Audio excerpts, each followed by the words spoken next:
Ini kan bagus kalau ditendang untuk telepon. Jadi itu tempat telepon itu. Iya, kan lucu. Usianya sudah 81 tahun, tapi Indradi Partowardoyo masih aktif melakukan kegiatan pertukangan di basement rumah anaknya di Silver Spring, Maryland. Jadi dulu tuh saya di Indonesia sampai tetangga saya aja heran. Saya bikin kendang sendiri. Jadi saya ngelihat orang terus saya nyoba bikin. Hanya di Indonesia saya tidak mampu membeli alat. Indradi yang lahir di Muntilan dan menetap di Solo, pindah ke Amerika tahun 1971. Ia melamar pekerjaan ke Kedutaan Besar RI di Washington DC dan diterima menjadi staf atase pendidikan dan kebudayaan. Saya tuh sebetulnya pergi ke Amerika melamar pekerjaan. Jadi saya dengar kabar Kedutaan Besar di Washington DC sama konsulat New York sama konsul di Los Angeles baru mencari pegawai. Indradi bekerja di KBRI hingga 1998 setelah terkena dampak pengurangan pegawai karena krisis moneter. Ia sempat bekerja di toko olahraga, menjadi supir bis maskapai penerbangan di bandara, bahkan loper koran. Jangan gengsi. Hidup di sini kalau mau pengen yang hebat, kerja di kantor yang itu nggak hidup.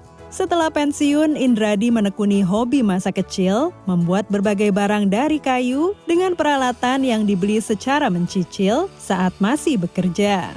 Ia merintis Parto Wood dan membuat berbagai karya termasuk mimbar dan penyekat di Masjid Imam milik komunitas Indonesia. Karena saya nggak bisa nganggur, jadi diem saja itu nggak bisa saya. Walau memiliki penghasilan dari hobinya dan tunjangan pensiun dari pemerintah, Indradi merasa beruntung karena dapat tinggal di rumah salah satu putrinya.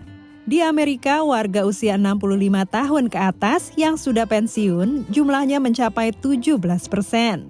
Menurut Indradi, para lansia yang tak punya aktivitas dan tak ada keluarga yang merawat akan menjadi semakin tua. Kalau bikin sesuatu saya mesti terbentur dengan persoalan. Di situ kan berpikir saya. Pikiran kita kan terus digunakan kan. Hanya 15 hingga 20% lansia di Amerika tinggal bersama anaknya, walaupun jumlah ini semakin bertambah. Beberapa hal seperti finansial, kebutuhan perawatan saat menua, dan masalah kesehatan menjadi alasannya.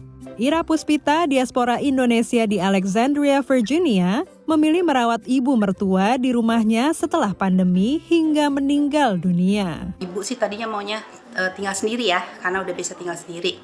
Tapi kita bilang kalau tinggal sama kita bisa take care. And then kita bisa everyday ketemu. Tantangannya itu sebenarnya kalau kita nggak ada pengetahuan, kita nggak banyak join community atau berbicara dengan teman yang punya pengalaman yang sama merawat orang tua, itu sangat berat karena ada stres ya. Menjadi lansia di Amerika memiliki tantangan tersendiri. Namun memiliki anak yang mau membuka pintu rumahnya bagi orang tua mereka, menurut Indradi adalah hasil dari nilai kekeluargaan yang ditanam kepada anak-anaknya sejak kecil. Kita jadi orang tua tuh nggak usah ngasih kuliah, kita kasih contoh aja. Dari Silver Spring, Maryland, tim VOA.